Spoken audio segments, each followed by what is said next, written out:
Preposition preposition का use, preposition का मतलब, प्रीपोजिशन का जो वैल्यू है ये इससे आप लोग भली भांति परिचित होंगे। और इसी प्रीपोजिशन की वैल्यू को मैंने ध्यान में रखते हुए एक प्रीपोजिशन की एक सीरीज शुरू की है। बहुत बड़ी सीरीज है, लगभग 8 या 9 वीडियो लेक्चर मेरे इसके आ चुके हैं और उम्मीद करता हूं वो सारे वीडियो लेक्चर आपने देख लिए होंगे। अगर नहीं देखा है तो नीचे डिस्क्रिप्शन बॉक्स में उसका जो प्लेलिस्ट की लिंक है जाइए और अभी देखिए, क्योंकि प्रीपोजिशन इतनी इंपॉर्टेंट चीज है कि अगर आपने इसे ठीक से सीखा नहीं तो आप इंग्लिश के किसी भी सेंटेंस को सही बना नहीं सकते। जी हाँ, बिल्कुल सही बता रहा हूं। अगर प्रीपोजिशन आपको नहीं आती है तो आप इंग्लिश का कोई भी सेंटेंस सही तरीके से बना नहीं सकते। सेंटेंस आपको बनाना ही नहीं समझ में आएगा। ट्रांसलेशन करेंगे, सारे वर्ड्स की मीनिंग आती रहेगी, प्रीपोजिशन नहीं आता, सेंटेंस बना नहीं पाएंगे। तो इसीलिए जाइए और जितने भी प्रीपोजिशन के वीडियो लेक्चर आ चुके हैं पहले उन्हें देख लीजिए। हाजिर हूँ प्रीपोजिशन की एक नई क्लास के साथ, एक नए वीडियो लेक्चर के साथ। तो इसमें देखा जाएगा कि आज मैं आपके लिए कौन सा प्रीपोजिशन लेके आया हूँ, किसका इसका कितना डिटेल यूज मैं आपको बता सकता हूँ, वो मैं सब कुछ बताऊंगा। तो ज्यादा देर न करते हुए चले चलते हैं और अपनी क्लास की तरफ। लेकिन आगे बढ़ने से पहले जान लीजिए, ये है आपकी अपनी क्लास एक्सीलेंस क्लास, और यहाँ पर आपको हर एक चीज, हर एक बात एकदम डिटेल में बताई जाती है। तो अब चलते हैं अपनी क्लास की तरफ और देखते हैं मैं आपके लिए आज कौन सा प्रीपोजिशन लेकर आया हूँ। तो आज का प्रीपोजिशन शुरू होता है यूज ऑफ ऑफ। ऑफ के यूज के साथ हम लोग शुरू करते हैं और ऑफ का यूज जो पहला यूज आता है वो होता है से के अर्थ में, यानी कहीं पे से के अर्थ में अगर ऑफ आ रहा हो तो हम लोग ऑफ का यूज करते हैं। जिससे कहा गया सी डाइड ऑफ फीवर, वो बुखार से मर गई। या फिर I am fund of music, मुझे म्यूजिक यानी संगीत से बहुत प्रेम है। अर्थात संगीत से के अर्थ के लिए अगर कहीं भी कुछ करना हो तो हमें ऑफ का यूज करना रहता है। क्लियर? और वीडियो में लास्ट तक बने रहिएगा क्योंकि बहुत ही इंटरेस्टिंग चीज आज मैं वीडियो में बताने वाला हूँ। जो ऐसी इंटरेस्टिंग चीज आपको कहीं और किसी भी वीडियो लेक्चर में मिलने वाली नहीं है। तो वीडियो को लास्ट तक जरूर देखिएगा और वो इंटरेस्टिंग चीज सीखिए जरूर। तो अब चलते हैं इसके दूसरे यूज की तरफ। दूसरा यूज देखते हैं कि इसका क्या निकल के आता है। तो ऑफ का दूसरा यूज हम देखते हैं कि का, के, की, अगर इसका अर्थ कहीं निकल रहा हो तो हम लोग वहां पे ऑफ का यूज करते हैं। का, के, की यानी संबंध का भाव अगर स्पष्ट करना हो तो वहां पे हम लोग यूज करते हैं। जैसे एग्जांपल लिया हमने कि this is the publication of him, ये उसका पब्लिकेशन है। का के की, इसके अर्थ में अगर कहीं भी हमें लगाना हो, कुछ भी लगाना हो तो हम लोग ऑफ का यूज करते हैं। ट्रांसलेशन में भी इस बात का ध्यान रखिएगा कि का, के, की अगर इसका अर्थ कहीं निकल रहा है संबंध दिखाने के लिए तो आप वहां पर ऑफ का यूज बेधड़क कर सकते हैं। बस इस बात का आप ध्यान रखिएगा। तो अब इन दोनों रूल्स को नोट कीजिए और नोट करने के बाद फिर देखते हैं इसके और कौन से रूल हमारे सामने आते हैं। तो अगला यूज देखते हैं, ऑफ का यूज मे के अर्थ में होता है। मे के अर्थ में कौन सा मे के अर्थ में तो इन भी आता है, इनटू भी आता है। तो कौन सा मे है जिसमें हम ऑफ का यूज कर सकते हैं? जहां कहीं भी अब्स्ट्रैक्ट नाउन के साथ, कहा गया भाववाचक संज्ञा के साथ अगर मे शब्द आ रहा है तो वहां पर हम लोग ऑफ का यूज करते हैं। जैसे कहा गया उसे ईश्वर में दृढ़ विश्वास है, तो उसे ईश्वर में दृढ़ विश्वास है, तो यहां पे इन नहीं लगाएंगे। इसका एग्जांपल लिया हमने कि he is confident of his success, यानी उसे अपनी जीत में, अपनी सफलता में पूर्ण विश्वास है, उसे अपनी सफलता में पूरी तरह से विश्वास है।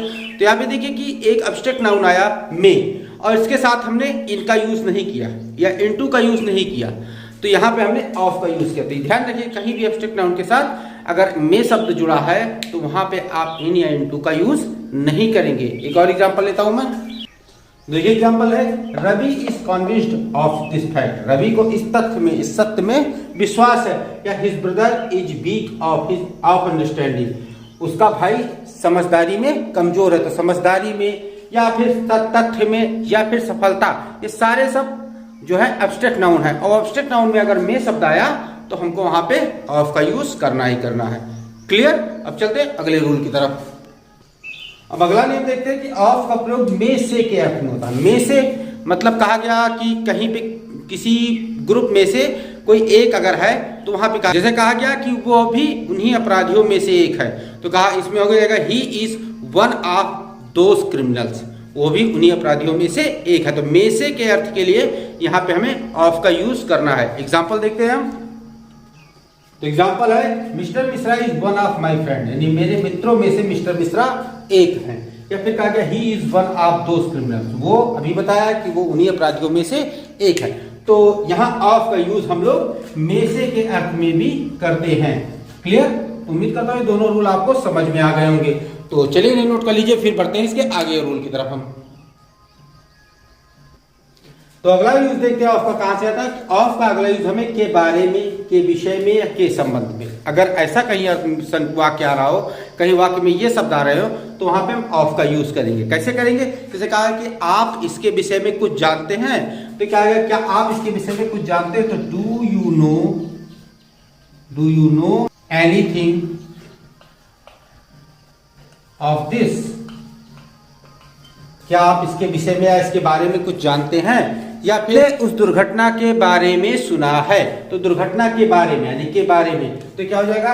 He has heard of that accident. Clear? तो यहां पे देखिए कि के बारे में, के विषय में या के संबंध में, अगर ये शब्द कहीं वाक्य में आ रहे हैं तो आप इनके लिए ऑफ का यूज कर सकते हैं। क्लियर? अब चलते हैं अगले रूल की तरफ।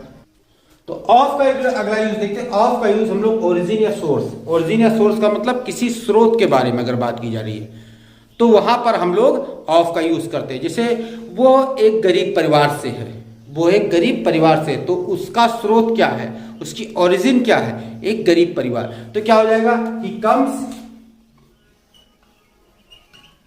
he comes of a poor family, poor family. या फिर कहा गया मुकेश अंबानी एक अमीर परिवार से हैं, तो कहा जाएगा कि मुकेश अंबानी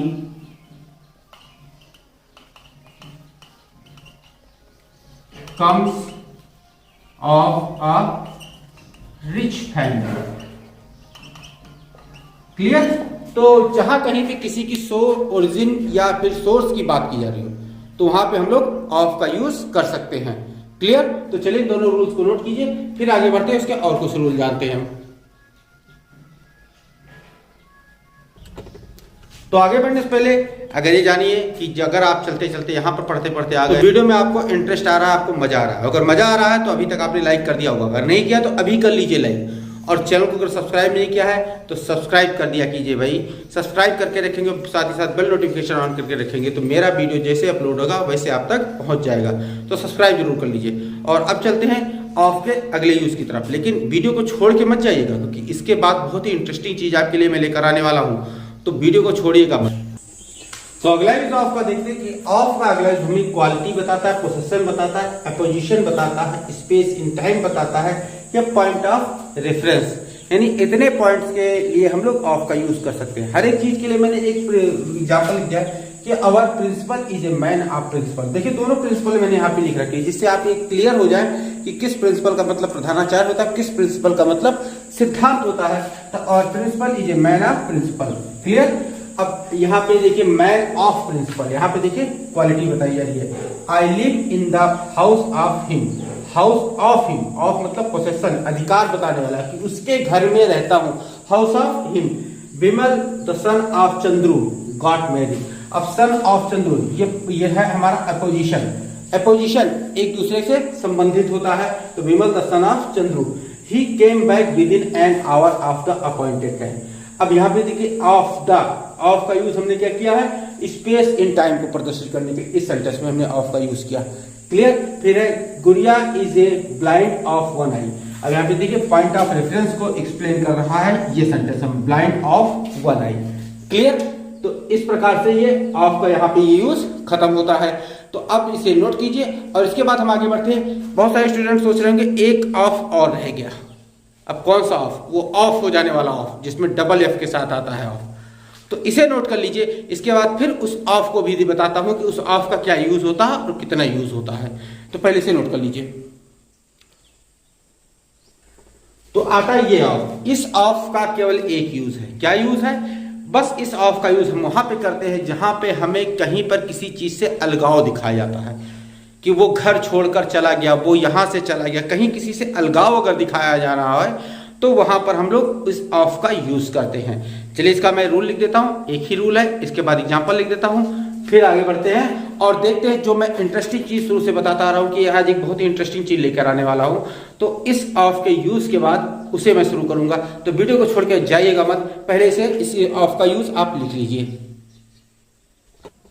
तो याद रखिए इस ऑफ का यूज सामने आता है कि एट ए डिस्टेंस फ्रॉम, मतलब कुछ दूरी पर, या फार फ्रॉम, कुछ अधिक दूरी पर, सेपरेशन या अलगाव के भाव को व्यक्त करने के लिए होता है। जैसे there was a village little way of the, अब समुद्र के कोस्ट से कुछ दूरी पर एक घर है, अब एक गांव है, तो यहाँ पे लिटिल वे ऑफ, अब यहाँ ऑफ का अर्थ अगर अलगाव दिखाना हो तो आप सी कोस्ट के साथ दिखा सकते हैं कि सी कोस्ट से अलग हटकर कुछ दूरी पर ही एक घर है। इस the old man fell off the ladder, अब फेल ऑफ द लेडर मतलब लेडर से अलग होकर वो गिर पड़ा, एक बूढ़ा आदमी सीढ़ियों से गिर पड़ा, अर्थात सीढ़ियों से और बूढ़े का अलगाव दिखाया गया है।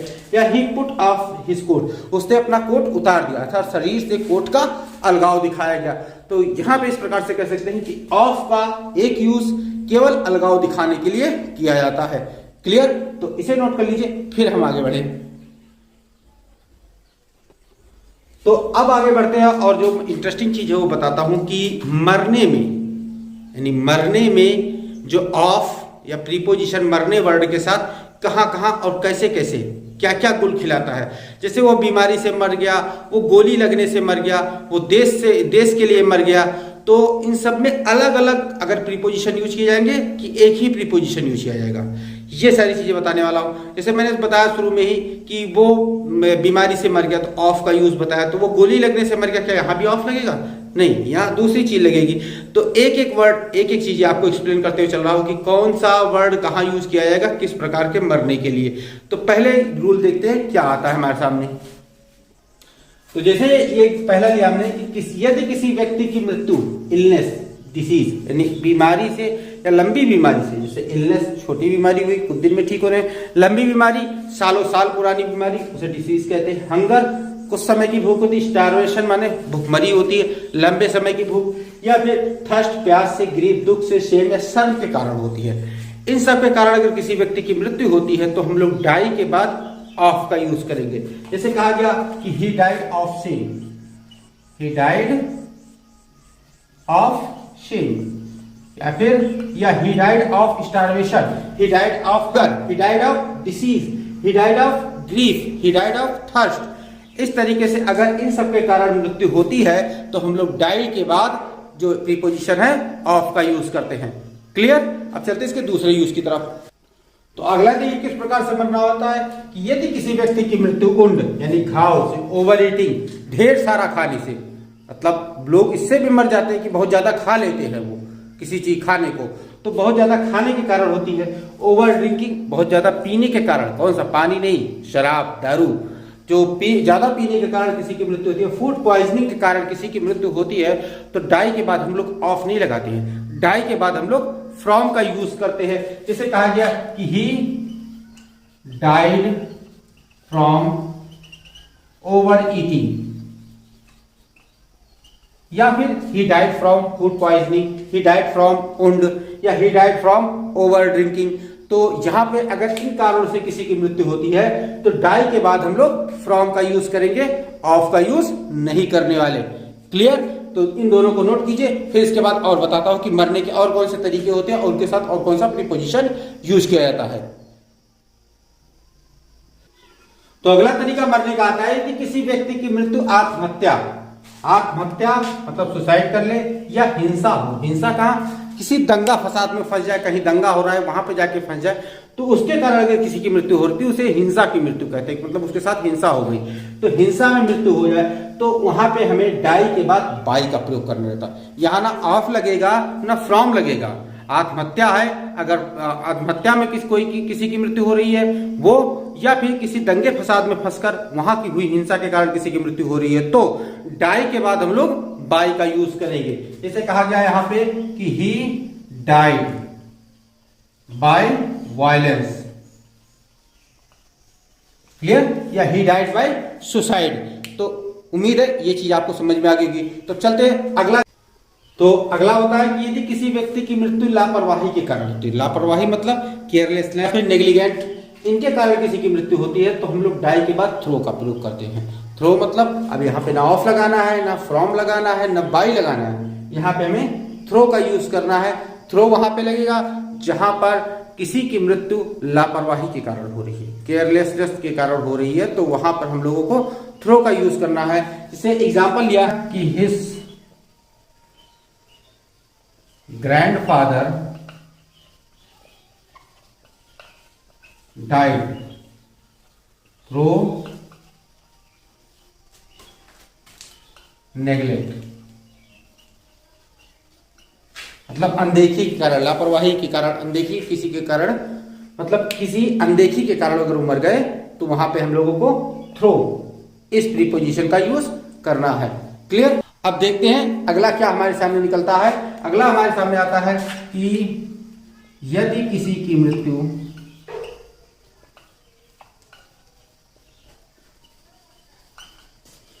यानी कि यदि किसी व्यक्ति की मृत्यु होती है जो अपने विश्वास या अपने देश के लिए मर जाता है, तो वहां पे हमें डाई के बाद फॉर का यूज करना रहता है। जैसे कहा गया कि he died for his country.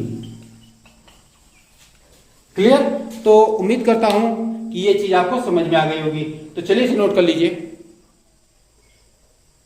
तो अगली मौत कैसी होती है कि अगर किसी व्यक्ति की मृत्यु युद्ध के मैदान में हो रही है या फिर उसके बिस्तर पर हो रही है, तो वहां पर डाई के बाद ना तो हम लोग ऑफ लगाएंगे, ना फ्रॉम लगाएंगे, ना थ्रो लगाएंगे, ना ही बाई लगाएंगे, वहां पे हम इन का यूज करेंगे।